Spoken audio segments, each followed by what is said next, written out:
22 লাখ বঞ্চিত বা 22 লাখ ভার্সেস 26,000 এই স্টেটমেন্টটায় আমার একেবারেই মত নেই। তার কারণ হচ্ছে 22 লাখ লোক চাকরি পেত না, 22 লাখ লোকের ভ্যাকেন্সি বেরোয়নি। 22 লাখ পরীক্ষার্থীর জন্য 26,000 যে ভ্যাকেন্সি, সেটা একটা ন্যাক্কারজনক ব্যাপার গোড়াতেই। সেটাতে যারা চান্স পেয়েছেন তারা দুটো ক্যাটাগরিতে ভাগ, একদল খুব ভালো, আরেক দল কীরকম আপনারা জানেন। কিন্তু এখানে এর বাইরে আর কোনো মানে সত্য অসত্য নেই। 22 লাখের মধ্যে তারা ছড়িয়ে আছেন, যেটা আমি বলছিলাম। ধরা যাক প্যানেলে হয়তো 6,000 ভুয়ো আছে, তো সেই 6,000-এর জায়গায় 6,000 যোগ্য বাইরে থেকে পেতে পারতেন। সেই 6,000 22 লাখের মধ্যে র্যান্ডামলি ছড়িয়ে আছেন, র্যান্ডাম ডিস্ট্রিবিউশন হয়ে আছে। যদিও র্যান্ডাম বলে মনে হচ্ছে, সেটাকে আমরা বার করে ফেলতে পারবো, দ্যাট ক্যান বি ডান, সেটা করা যাবে, তাতে কোনো অসুবিধে নেই, সদিচ্ছার প্রয়োজন। ঠিক আছে, তো 22 লাখ বঞ্চিত এই কথাটা, হ্যাঁ ঠিক কথাই দাদা। তারা পরীক্ষাটা দেওয়ার পর জানতে পেরেছেন এই ঘটনাটা ঘটেছে, সেটা খুবই দুঃখজনক, দুর্ভাগ্যজনক। কিন্তু বাস্তবে আসুন, 22 লাখ চাকরি পেতেন, 26,000-ই পেতেন। ঠিক আছে, 21,74,000 যে চাকরি পাবেন না, সেটা আমাদের দীর্ঘদিনের সরকারি পলিসি ঠিক করে দিয়েছে, এবং সেখানে সব সরকারি এক রাজ্য কেন্দ্র কোনো বিভাজন। তো সেই দিকে আমি যাচ্ছি। এবার কথা হচ্ছে এটাই যে তাহলে সিনারিওটা কিরকম তৈরি করা হলো। ফার্স্ট সিনারিও হচ্ছে 19,000 ভার্সেস 6,000 একটা সিনারিও আপাতত ক্রিয়েট হয়ে আছে। 19,000 চাকরি প্রার্থী, মানে চাকরি যারা করছেন, যারা আনটেন্টেড বা এখন not specifically found to be tainted, the new term. আর 6,000 হচ্ছেন যারা আপাতত আইডেন্টিফাইড অ্যাজ টেন্টেড। এখন 19,000 ভার্সেস 6,000 একটা সিনারিও হয়ে আছে। আমাদের খুঁজে দিতে হবে, আমাদের কেস করতে হবে। আমাদের লোকে ইনফ্যাক্ট জিজ্ঞেস করছে, ঠিক আছে, যে আপনারা কেন যাননি, আপনারা কেন পার্টি হননি, আপনারা কেন এটা করেননি, আপনারা কেন ওটা করেননি। ঠিক আছে, সাধারণ মানুষের মনে হওয়ার কথা। আমি আপনাকে বলছি, তাহলে প্রশাসন কী করছিল, পুলিশ কী করছিল, যে পুলিশ এখন হাতে লাঠি নিয়ে ছুটে বেড়াচ্ছে? চোর ধরার কাজটা কার ছিল? আমরা পার্টি হইনি। আমরা এই গোটা মামলাতে আমরা গিয়ে যেখানে সুপ্রিম কোর্টে আমাদের চাকরি চলে যাওয়ার পরে আমরা গিয়ে পার্টি হয়েছি, সেটাই তো স্বাভাবিক। মানে ঘুম থেকে উঠে রাস্তায় বেরিয়ে কে বলে যে আজকে আদালতে যাই, দুটো মামলা শুনে আসি, এটাতে পার্টি হয়ে আসি?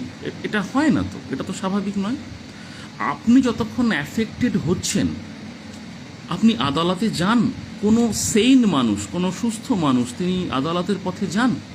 এটা তো হয় না। আদালত তো সিনেমা হল নয় যে আজ একটু শুনে আসি কি হচ্ছে রে বাবা, তা তো নয়।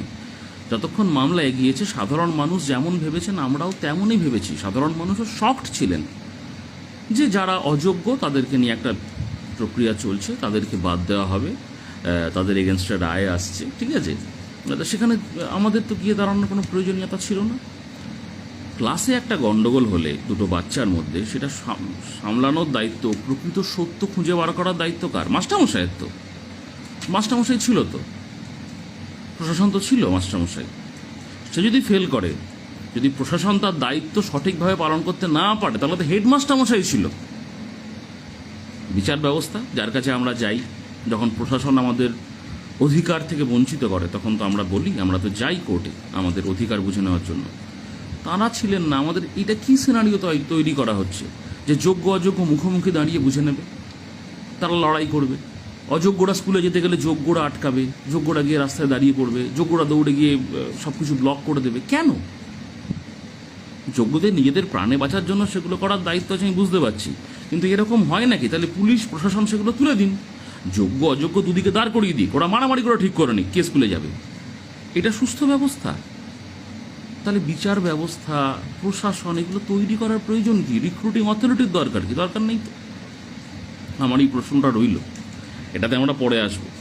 আগে যে জায়গাটা বলছিলাম, যেটা খুব সহজে আমরা ডিডিউস করতে পারি, যেটা দরকার, ঠিক আছে, যেটা দরকার, যে আমাদের এই ডাটাটাকে নিয়ে তত সমস্যা। বেসিক্যালি যদি সিবিআই ডাটাটা অথেন্টিকেটেড হয়ে যায়, যেটা অলরেডি অথেন্টিকেটেড, আমার বলার প্রয়োজন পড়ে না। যারা সাবমিশন পড়েছেন, যারা কোর্টরুম, যে ফাইনাল যেদিন আমাদের হয়েছিল সম্ভবত 10 ফেব্রুয়ারি, যেদিন হিয়ারিং হয়েছিল, সিবিআই সেখানে পরিষ্কার বলেছিল যে যে ডেটাটা আছে সেই ডেটাটা ডিপেন্ডেবল। সেই ডেটাটা সম্বন্ধে দুটো কথা ব্যবহার করেছিল, আমার এখনও মনে আছে, জেনুইন অ্যান্ড অথেন্টিক।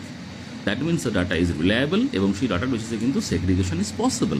আপনি দেখবেন 17 রকমের দুর্নীতির কথা আইনজীবীরা বলেছেন। 17 রকমের দুর্নীতি। যদি ওটা আদতে 17 রকমের দুর্নীতি নয়, যিনি জাজমেন্টটা পড়বেন তিনি বুঝতে পারবেন, ঠিক আছে, ওটাকে 17 রকমের ক্যাটাগরাইজ করার দরকার পড়ে না, তার থেকে কম। স্টিল আমি 17 রকম বলেই মেনে নিলাম। 17 রকমের নাকি দুর্নীতি হয়েছে, ঠিক আছে। ফ্রডুলেন্টের যারা ভুয়ো তাদেরকে প্যানেলে জায়গা করে দেওয়ার জন্য। আচ্ছা, ধরুন একটা ক্লাসে পরীক্ষা হচ্ছে, সেই ক্লাসে আপনি হয়তো 100টা ছেলের মধ্যে 20টা ছেলেকে সিলেক্ট করতে চান। 100টা ছেলে টোটাল রয়েছে, আপনি 20টা ছেলেকে সিলেক্ট করতে চান, যে এই 20টা ছেলেই এই পরীক্ষার মাধ্যমে নির্বাচিত হয়ে আসবে। আপনি কিভাবে নির্বাচিত করবেন? সিম্পলি আপনি ওদের খাতায় নম্বরটা বাড়িয়ে দেবেন, তাই তো? আপনি ফ্রড। আপনি চান যে 100টার মধ্যে এই 20টা ছেলে আসুক, আপনি 20টা ছেলের পরীক্ষার খাতায় নম্বরটা বাড়িয়ে দেবেন তো? এটা কি ওএমআর মিসম্যাচ? তাহলে 100টা ছেলের 20টা ছেলের খাতায় নম্বরটা বাড়িয়ে দিলেই তো আপনার কাজটা মিটে যায়। আপনি 17 রকমের দুর্নীতি করবেন কেন? মানে 17 রকমের প্ল্যান নেওয়া দরকার পড়ে? সিম্পল তো। যারা পরীক্ষা দিচ্ছে আপনি একটা করুন, আপনি এত খাটতে যাবেন কেন? আপনি একটা করুন, যে ছেলে মেয়েগুলো আছে ওদের নম্বরগুলো বাড়িয়ে দিন ওএমআরে। কিছু কিছু ছেলে মেয়ে বলছেন পরে এসছে বা পরীক্ষার ফর্ম ফিল আপই করেনি বা আউট অফ প্যানেল, তারা কজন? আমি জিজ্ঞেস করছি কজন? পরীক্ষার ফর্ম ফিল আপ করেনি এরকম কজন ছিল যারা এই পরীক্ষার মাধ্যমে নির্বাচিত হয়েছে?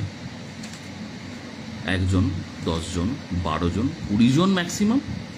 আমার মনে হয় না সেই সংখ্যাটাও হবে, ঠিক আছে। বাকিরা তো পরীক্ষার ফর্মটা ফিল আপ করেছিল, তাদের কাছে তো এসএসসি পরীক্ষার ফর্ম আছে, অর্থাৎ তারা ফ্রম ডে 1 জানতো তারা চুরি করবে, ঠিক তো?